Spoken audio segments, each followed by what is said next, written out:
皆様こんにちは。宇治原実です。世界に誇る日本人の心、副題として日本人こそ聖書の民だったというテーマで皆様とご一緒に考えたいと思います。本日は2月6日土曜日第22回目です。テーマは東京裁判、その10回目、巧みな宣伝工作プロパガンダ、その1回目です。テーマは日本帝国主義という嘘です。私たちが子供の頃、苦い薬がたくさんありました。薬を飲むのを嫌がったのでオブラートに包んで飲みました。これが本日から扱う巧みな宣伝工作プロパガンダに当てはめるとよくわかります。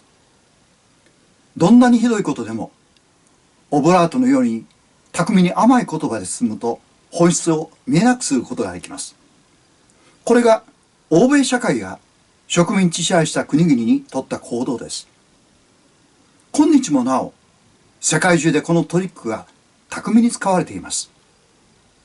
米国人は言葉巧みに世界を騙す詐欺師だと言われたのを思い出します。例えばアメリカでは昔から住んでいた原住民のインディアンを虐殺し領土を侵略することをフロンティア精神と呼びました。していることは残虐ですが言葉は美しい響きを放ちます。巧みなトリックでごまかしました。世界中の人々がテレビや映画の西部劇に夢中になりました。インディアンの残忍さと勇敢に戦うアメリカ人を対比させ、正義は勝つと訴えます。マスメディアは最も有効な手段で、ハリウッドは最高の宣伝舞台です。イメージ操作にはずば抜けていますが、非常にずる賢いのです。なすすべのないインディアンは一言も発することができません。19世紀末、最高裁は画期的な判決を下しました。判決文にインディアンは人間であると書き加えたのです。これは有色人種を今まで人間と思っていなかったということです。これが東京裁判における日本の状況と同じです。一方的な報道がなされ、一切の批判を許されず、逆らえば懲役刑と重い罰金です。国内で餓死者が多数出ていた状況です。現地で戦った真実を知るお父さんたちは偽証に反論したくても家族を守るために沈黙せざるを得なかったのです。この葛藤を私たちは理解しなければなりません。世界の警察が表の顔なら裏の顔は陰謀と略奪の国家です。それは今日も全く変わっていません。世界は厳しいのです。 GHQ が日本の占領政策で効果を発したのがプロパガンダ、戦争宣伝工作でした。その第一が日本帝国主義という造語です。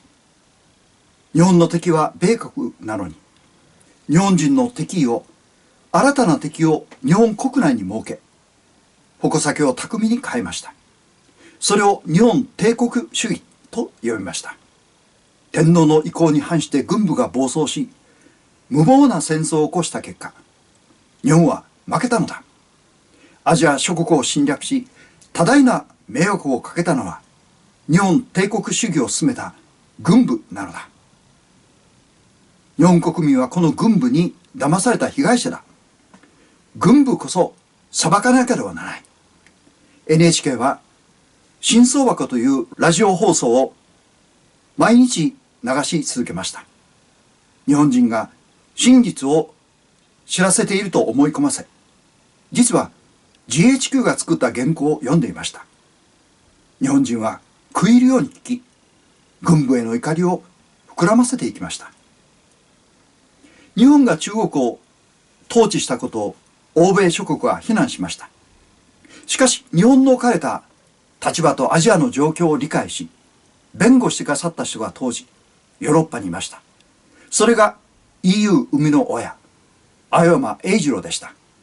彼の母は青山光子です。私の動画第9回目の前半です。その箇所をご紹介いたします。ヨーロッパ統合運動を始めたリハルド・クーデンホーフ・カレルギー博、日本名青山栄次郎はどのような人だったでしょうか。彼は日本の良き理解者でした。例えば1931年に満州事変が起きた直後、欧米の多くの人々は日本を非難しました。けれども彼は日本のその行動が中国の無政府状態に発したやむを得ぬ処置であることを理解していました。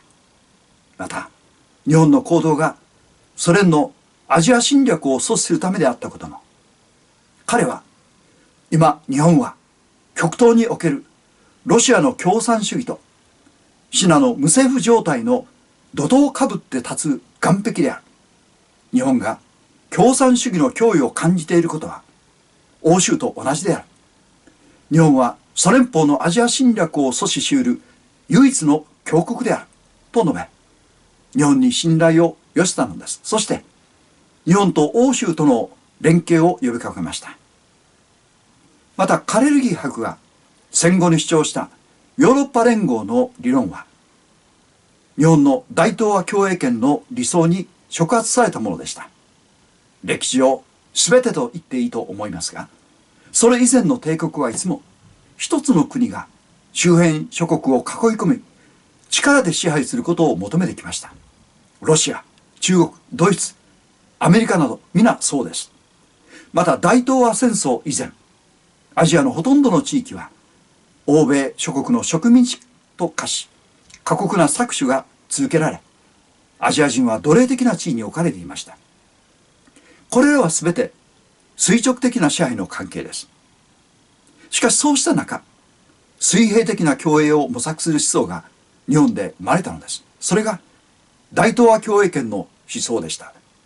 すなわちアジア各国が対等の立場で互いに連携し、繁栄を求める共栄の思想です。戦時中、1943年に重光守外相はこう述べました。日本の戦争目的は東亜、東アジアの解放、アジアの復興であって、東亜民族が植民地的地位を脱して各国平等の地位に立つことが世界平和の基礎であり、その実現がすなわち戦争目的であり、この目的を達成することをもって日本は完全に満足する。完全に満足するとは、この目的以外に野心はないということです。つまり大東亜共栄圏思想とは、大東亜帝国を作ろうとするものではなく、アジアの真の解放と連帯と共栄を求めるものなのです。しかし対等で水平的な共栄を求める日本の行動は、白人によるアジア支配を目論む欧米諸国から袋叩きに遭いました。戦争の主な原因はそこにあったのです。以上です。人を疑うことは恥ずかしいこと、卑屈なことをするなとも私たちは教えられてきました。日本人の根底には武士道の精神が流れています。誠実を尽くせば相手も答えてくれるという考えが通じるのは鎖国をしていた時代だけでした。吠えたける獅子のように欧米植民地主義の諸国は世界を食い尽くそうと狙っています。彼らこそ帝国主義ではないでしょうか。戦後75年経った現代でも、私たち日本人は国民性として疑うことがあまりに乏しいのです。GHQ にこれほど騙されても、あなたはマスコミを信用しますかというアンケートに、信用すると答えた人が今も世界一多いのが日本人です。信じ合って生きる、人を疑いたくない、これは長所である反面最大の短所です。危機感の欠如、これが国を滅ぼします。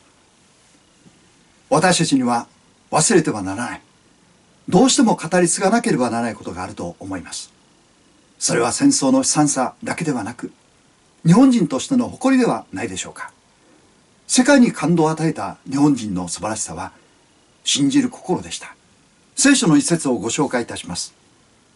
2000年前の出来事で、ローマの総督ピラトがイエスを裁いた状況です。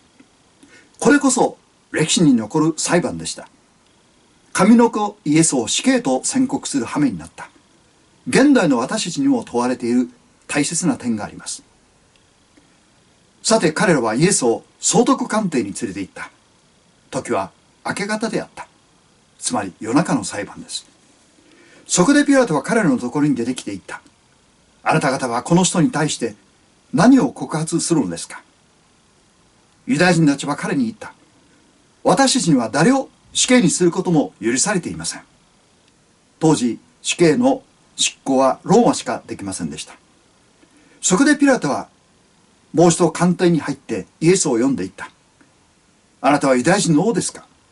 イエスは答えられた。あなたは自分でそのことを言っているのですか。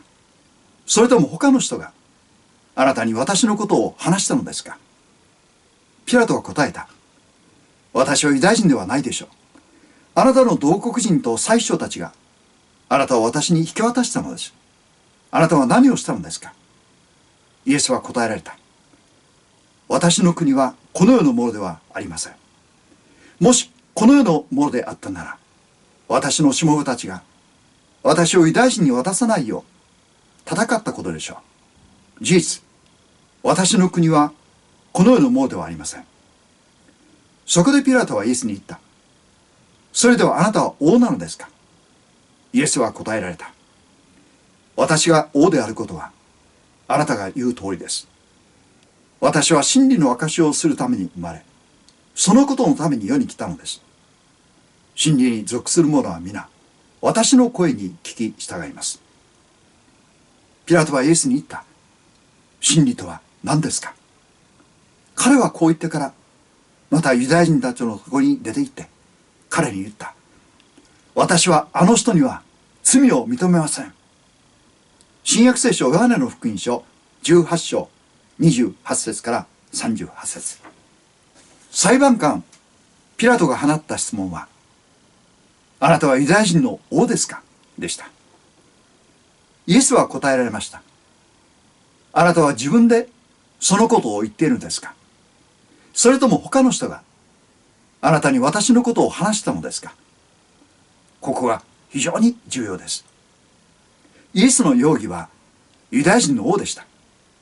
イエスは彼に、あなたの考えなのか、それとも単なる受け入れか、あなた自身で判断しなさいと切り返されたのです。被告が大帝国ローマの裁判官をたしなみました。私たちは一方的な情報を受けています。それが正しいか否かを考える余裕もなく、情報のシャワーを浴びるように無意識の中に流し込んではいないでしょうか。受け売りや思い込みは判断を狂わせます。今回の大統領選挙では大手メディアの偏向報道には目に余るものがありました。公然と報道しない自由を主張しています。これには呆れるばかりです。うちは偏向報道をしていますと宣言したも同然です。最も重要な中立性が失われ、マスコミとして完全に失格です。真実を報道する手段がインターネットしかありませんでした。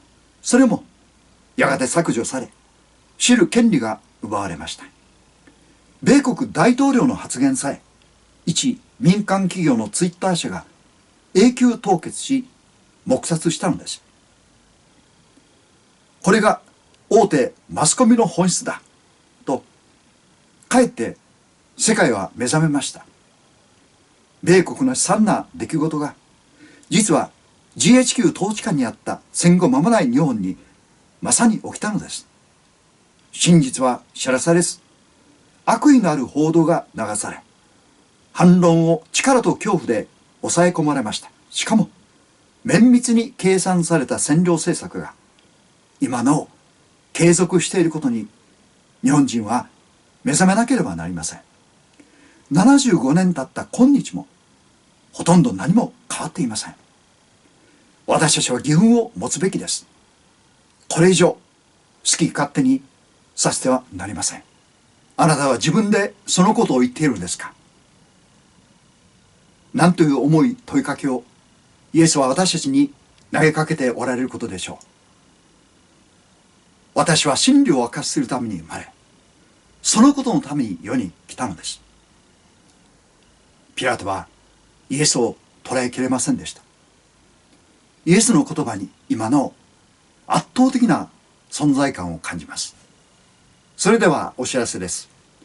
次回第23回目、2月13日土曜日です。東京裁判第11回目、巧みな宣伝工作、プロパガンダ、その2回目になります。テーマは、日本軍は悪いという嘘です。よろしければチャンネル登録、ご感想いただければ嬉しいです。本日もご視聴いただき誠にありがとうございました。